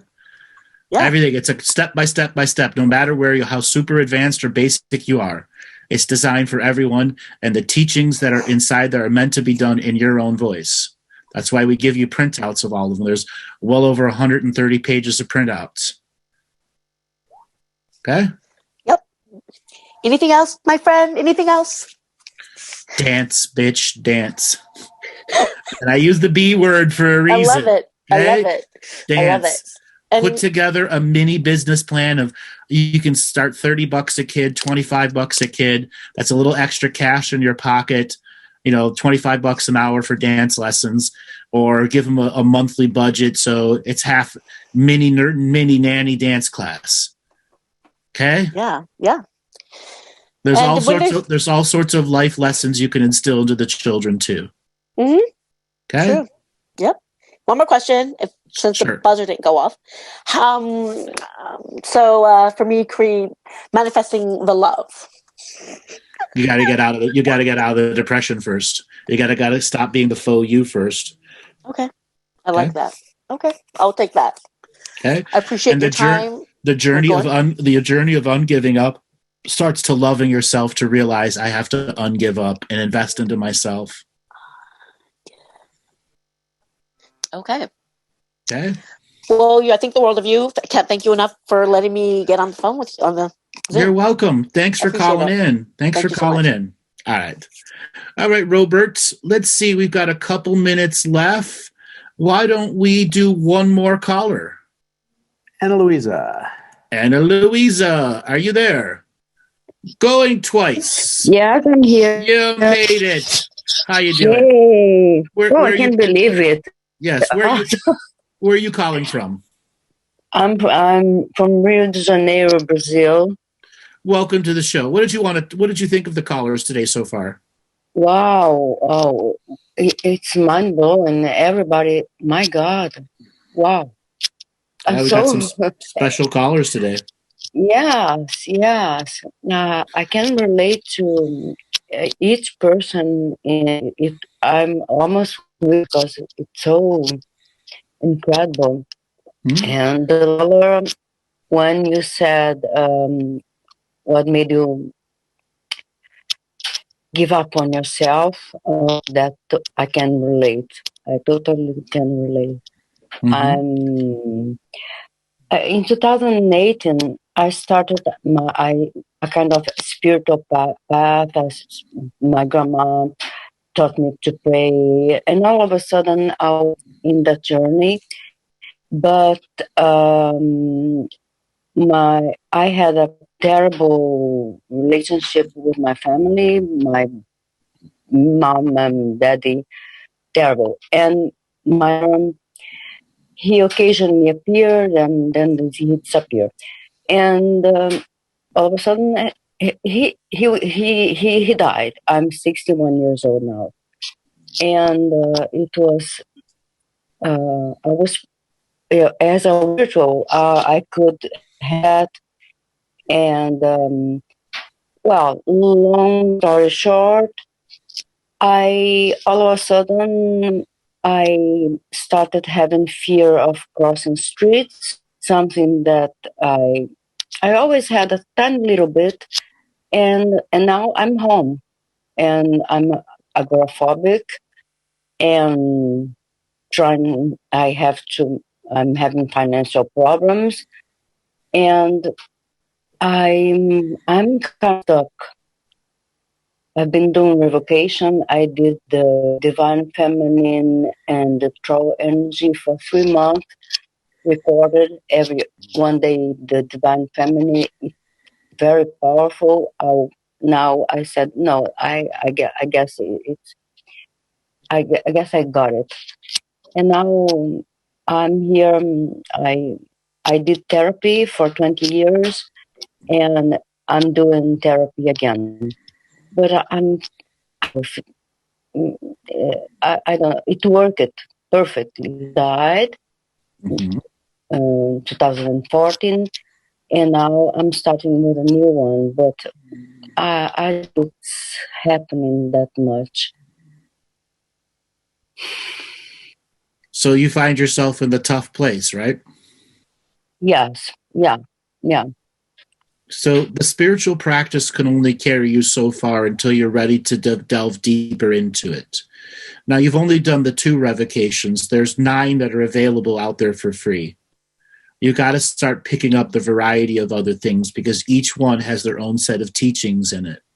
You got to open yourself up to new forms of spiritual practices and techniques so you can begin to apply them. Otherwise, you're going to find yourself fading back because after a while, when you do the same 2 over and over and over and over again, you don't get the benefits of the repetition with the illumination with all the other subject matters that are meant to make greater pattern recognition. Yeah, I did it. I repeated because it was so, everything was so new for me. The terms, for instance, equity. Yeah, I had this set by my own, and I didn't know it even exists in my own language. So it was a kind of every time I read, it was a kind of a new discover. And I was listening. I said, "Oh my God, that means," and I searched for some term, and it was important to me, this research because it's a new kingdom for me. Your information is it's incredible. It's so unique, and you approach things the way you do. Mm-hmm. I'm in not even baby steps. You're still at the crawling stage, but yeah. You have to accept, even though you may perceive you're not understanding it, you are at a different level. And this is where you have to get up off the crawling and start walking baby steps and then walking adult steps. You can perceive and process the stuff. It's just language. Okay? And if some of the words don't make sense to you, you got a dictionary, you got a thesaurus. Try translating some of them back to your original language. You can also go to the Facebook page Friends Who Like Andrew Bartzis and see if anybody has any translated into your native language. Okay? No. Oh, you don't have we have no idea. I can talk to anybody about any subject I connect here because it's a completely different environment and no, it's impossible. But it's not impossible. Don't defend yourself at saying it's impossible. It's not impossible. Nothing's impossible right now. I try to translate it, but there are some things that are specific. I said, some words. It's impossible for me to translate for the moment. Because you're not allowing yourself to perceive the teaching for what it is. You're still having an issue with the teaching versus the wording. And there's some internal blockage in you that's not allowing the teaching to create the wording. Okay? Which means you have to invest more time into the practice and then expand with some of the other ones. Do the divine masculine, divine feminine, government, banking, media, union and communion, collective consciousness strike. Okay? Get the advanced heart meditation and the other one, the sanctuary for all souls that come when you just sign up for the newsletter. All of those will expand the languages many fourfold. There's a reason I give you like 60 pages of practice material because you're going to get better pattern recognition out of it. The shaman's death is another powerful one that helps expand the language even further and further and further. It's understanding the nature of multidimensional living and accepting it as part of your daily practice. You are not a being of duality. You are a being of singularity, but you're perceiving everything through the duality right now. I did the shaman death once, and I remember when I did the heart one, when you said mother's womb, when I felt like crying because my mom used to say to me that 3 months before she was pregnant, Mhm. she did an abortion, and she left. And then it's as if she was saying to me that she would have aborted me, and I do the heart meditation. But you lived. You were Mhm. born, right? Yeah. So that didn't actually happen. Whether somebody thought about having the abortion and actually doing are two different things. Mm-hmm. You lived. Therefore, you have the opportunity to be that fetus in the womb. It's not about connecting to the mother when you're in the womb. It's connecting to the fetus. And that infinite Then source of becoming familiar with that energy too. I realized that. Then I said, no. I do some visualizations by my own, and sometimes I remember their heart, and I said I have to go back there. Mm-hmm. And you got to fortify. You got to fortify your energies. That's why I created that meditation like that. Mm-hmm, mm-hmm. Do you see anything? This fear of cross street is so paralyzing. It's not a fear and cross the street. I have to have for help, and occasionally, I can get out of the step out of the curb, even if the street has not a single car.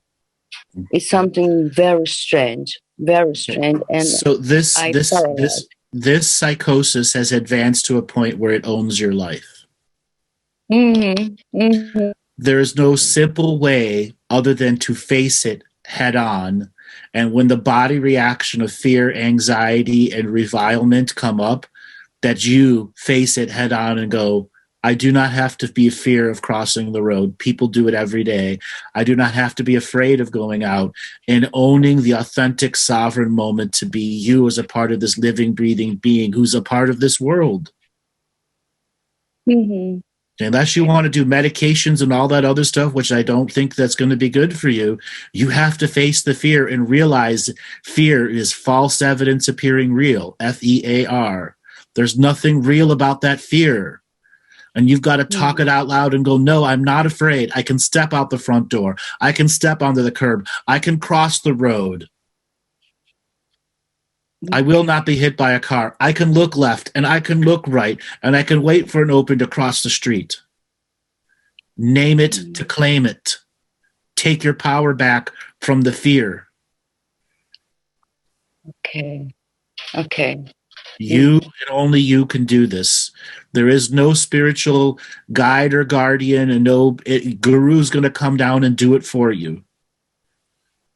It's your challenge this lifetime to get over that fear. Mm-hmm. You mentioned medication. When I was 29, I was medicated with clonazepam and clonopam, and it's highly addictive, as you know. Mm-hmm. And I had a withdrawal symptom to a psychiatrist so that he could help me to withdraw with this. Mm-hmm.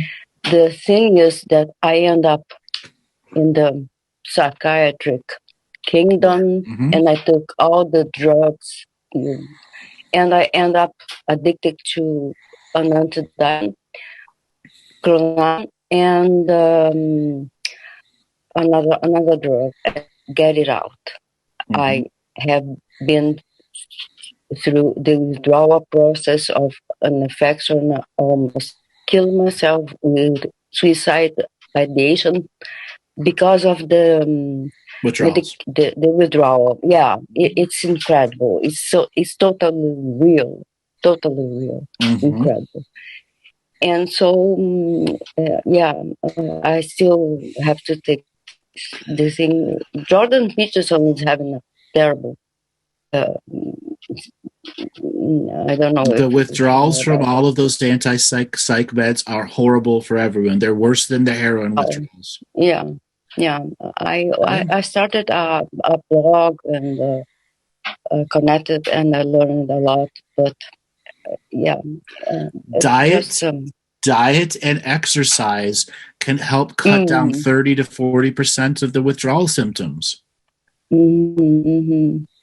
Okay, darling, thanks a lot for calling in. We're near the end of the show. Thank you, Andrew. You've been a wonderful caller for a lot of people. Okay, thank you. You are welcome. amazing. All right, take it easy, darling. And Nate in the chat room, thanks. We need to pin 40 grams of protein to the top of it every day. Let me tell you something. Even if we pin 40 grams of protein every day on there, 90% of you would miss it.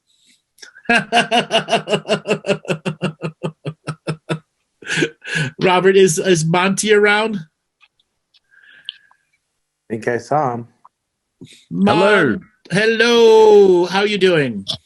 Yeah, good. Just woke up again and I've got stuff to watch. I watched Crowder go live at 2 a.m. my time. And it's like, oh, that's interesting stuff. So, yeah, it's if you get into the conspiracy narrative, it's going off like a frog in a sock.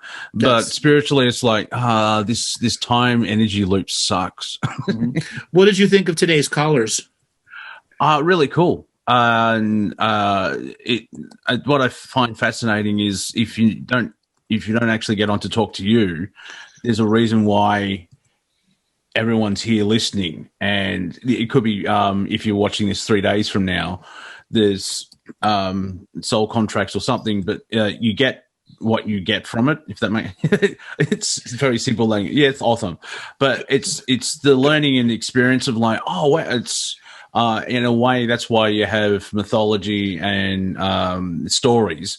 Is like, I don't have to go through World War One. Well, I did, but you know what? You can watch that, and like by watching the story, you can connect with it, and it's you know what I mean? Yeah. Yeah, by like at this point in time, I can't remember past lives where I've actually given birth, but I still connect with people that are dealing with their children and everything else like that. And it's like, it's not to get a bit flowery. It's like I see myself in you. It's not that level, but it's well, I'm glad I didn't agree to that. I'm here for you, but I'm not agreeing to that. So how have you been the last week or so, Monty? I'm going to use a buzzword. It feels like the new normal for me, not the new normal. But you're in that state where you're waiting for season 4 to start. Yeah. It's like season 2 was such a disappointment. Come on, right. Total letdown. Exactly. Because it's all about harvesting energy from you. Because if it wasn't about harvesting energy, they'd have killed us off long ago. Yeah. I'm using that paradigm of the Earth is an energy farm, and it's interesting when people react. It's like, I'm not part of that. Yeah, you are. Yes, you are. You're a free range. You're a free range prisoner, and you agreed to be here, bitch. Give about 6 months of figuring out what that actually means, and then come back to me, because like I had. Like when talking about spirituality, there's no such thing as death. See you in 3 months, because the exactly. See you in 3 months. So you actually get to know all of that and realize, wait a minute. That doesn't mean you start jumping in front of buses. Like I live forever. Like, unless you have a 60 bus pass, that's how you use your 60 bus pass. Well, yeah, that is true. Allegedly, or not. You'll have to wait till you get to 5D when you hand your bus pass. How will you know you're in 5D? Well, I'll be there handing out 6D bus passes going, the creator loves this. So yourself will be handing a bus pass to yourself. Oh, yeah. Well, actually, no. It was like, where the hell have you been? My shift was over an eon ago. Exactly. You're late again, asshole. Yeah. And what's that uniform? Dear God, man. So I'll be handing out 6D bus passes to everyone else in 5D going, no, it's fine. And it's just so fun watching people sit for an eon going, what the fuck is this? Mm-hmm. Exactly. What the fuck is this shit? Welcome to Earth, ladies and gentlemen. Hello, I'll be Monty, your conductor for this evening. Good luck. Oh, yes, Scoff Chops. You're more popular than me. You know that, don't you? Yes, she's gonna get tens of millions of views. Yeah. That poor cat has to live with that strange man. It's funny. Martina's cat. I forgot the name of her cat. Has got 29,000 likes on the 12-second video she did. It's a TikTok cat. I actually did. It was my friend Melissa, who we've had Milo. Milo's the cat's name. Yeah. Had my friend Melissa on. Yes, Scoffy, I know. Eons ago, so this year, she sort of mentioned, because I put a photo of Scoff Chops up, and it got more reactions and likes and everything else than say, "Oh, will you be quiet?" Yeah. Got more reactions than putting out information. It was like, you are a free human being, blah blah blah. And it's like 3, 4 Scoff Chops, 35,000. I'm like, yeah, okay. What did I tell you 8 months ago, man? Yeah. Your cat will make you famous. Yeah, my cat drives me mad. Sits in the backyard going, hello. It's like, the door's open. Walk in, say hello. You don't need to tell the whole neighborhood that that I'm wanted. The legend of Scoff Chops grows. Exactly. Like, for all the cats that can hear me, I'm yelling at my slave. Yes, Alan is telling you, grow some whiskers, Monty. No, I did try and grow a beard, but I don't have. I have a bald patch on my chin, so I have to walk around like the Thinker, like to hide it. And if I do that, it just looks really weird. So, like, I can have twinsies, but no. I do have a question in the theme of the show. Ooh. Can you do a quick update? There's a condition to the question, though. Can you do a quick update on myself? But only, I don't need personal stuff where everyone's like, "Oh, that's fascinating." What's a bit of information that will be beneficial or exciting for all the listeners and callers?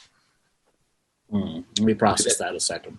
Yeah, because for those playing at home, I'm trying not to be selfish, but I am at the same time by sharing it. So you see, balance, my friends.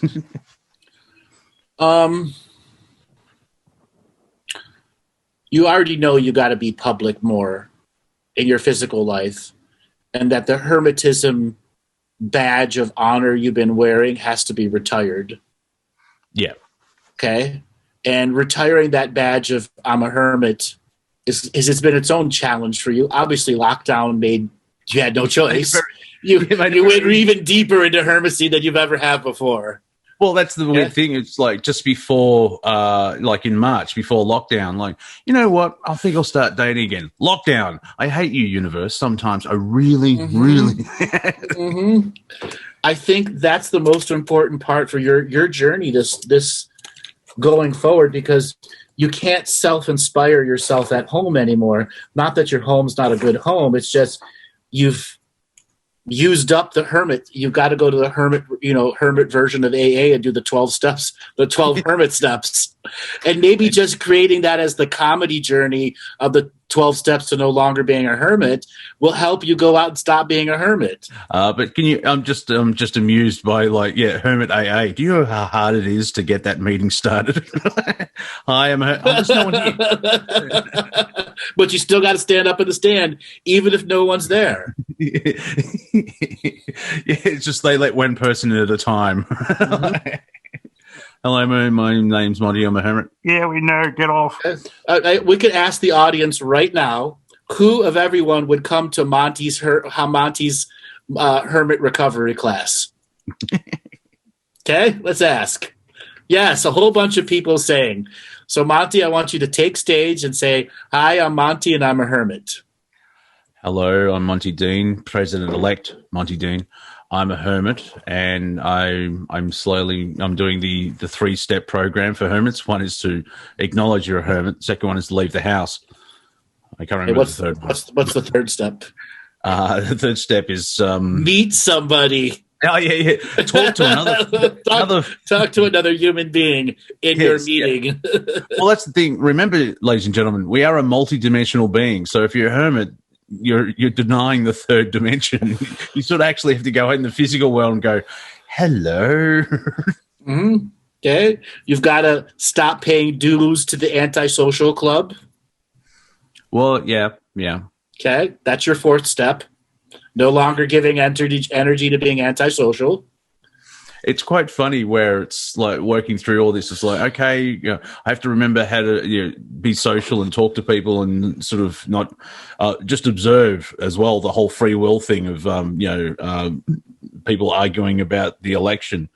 And I do enjoy our chats where it's like, no, hang on, no, you're on stage. You have to be in the back of the theater in the private booth going, this story sucks. It's just that big one. Instead of like, oh, but Sophocles is going to stab the next guy. So that's the journey ahead of you. But you've watched enough TV shows that you're bored. Can you admit that? Yeah, it's nothing for you anymore. Yeah, it's therefore the improv of life is the next show. Yeah. Okay. And you got to improv it right now. Okay. Yeah.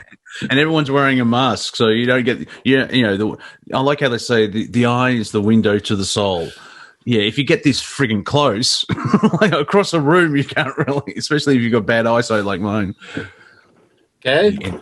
So that's really your extension journey is just literally getting out of the house and getting out of the repetition journey you've put yourself into.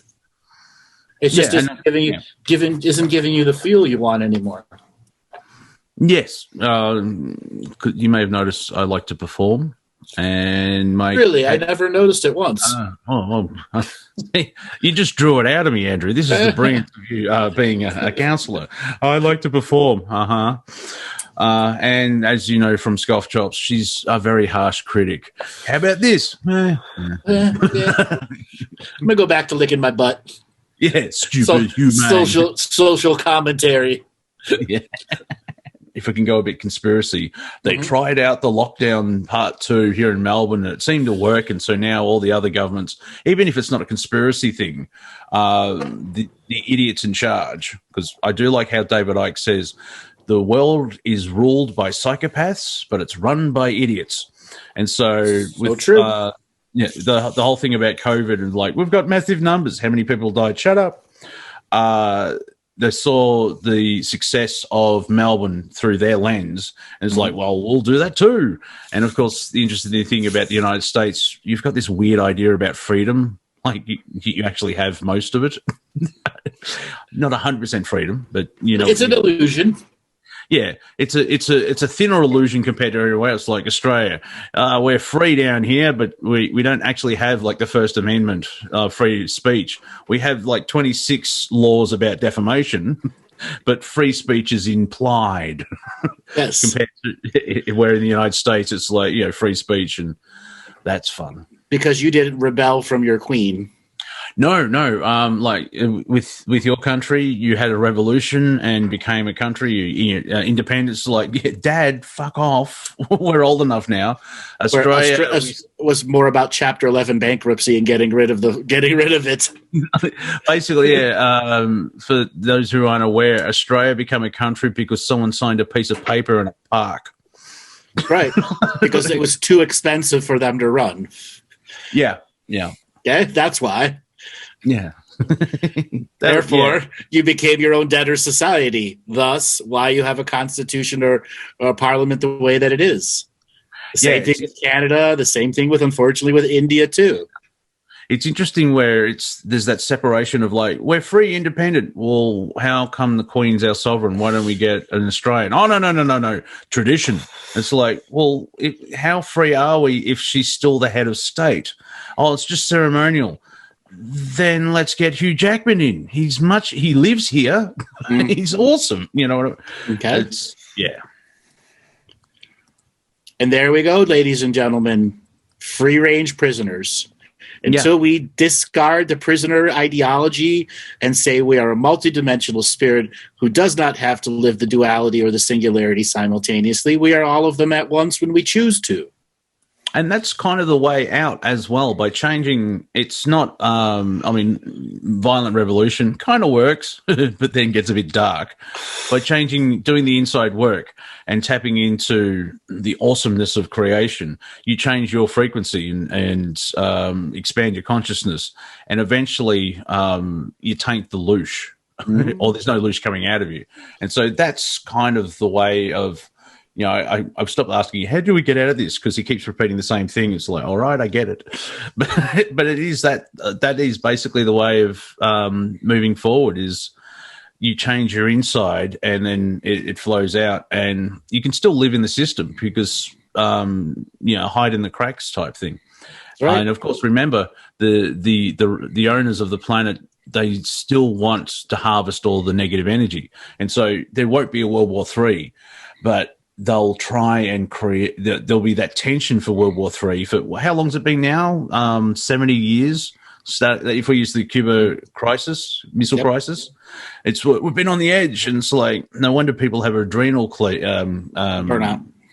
Yeah, burnout. Because we're constantly, and that's the letdown with the election. Mm-hmm. Come back next week. Yep, but we're going to give you a big letdown again. All right, Monty, we're at the end of the show. Why don't you give a way for people to get a hold of you? I'm on YouTube as Wafer Thin Entertainment. Facebook, it's Monty Dean. On Instagram, it's Monty.Dean.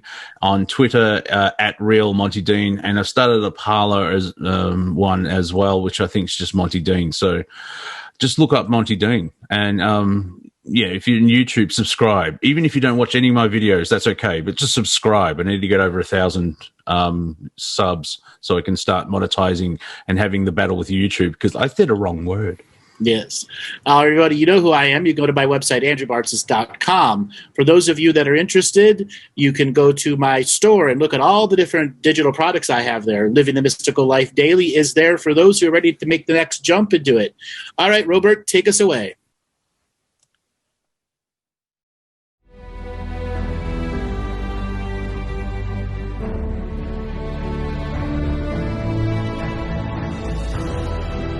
Each different bubble of reality is true.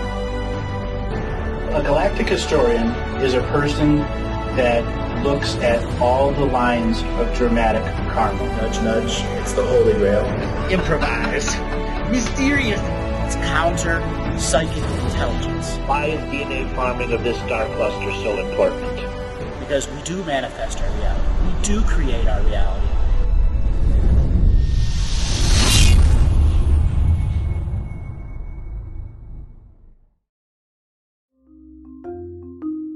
Hello, let's create, let's co-create, and let's change this world with love. No matter if you're from Alpha Centauri or Earth, we all began with the same birthing process. We live in a limited point of view. Living the Mystical Life Daily is about striving for the unlimited point of view. Each day, each human being gets an infinite amount of choices. Living the Mystical Life Daily is about facing obstacles and challenges. The level of awareness that you are working at means you have a responsibility to be equal with it. How does one truly let go of expectation?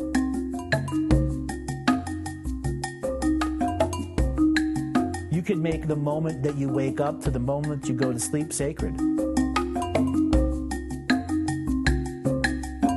The keys to success: choice, choice, choice, and choice.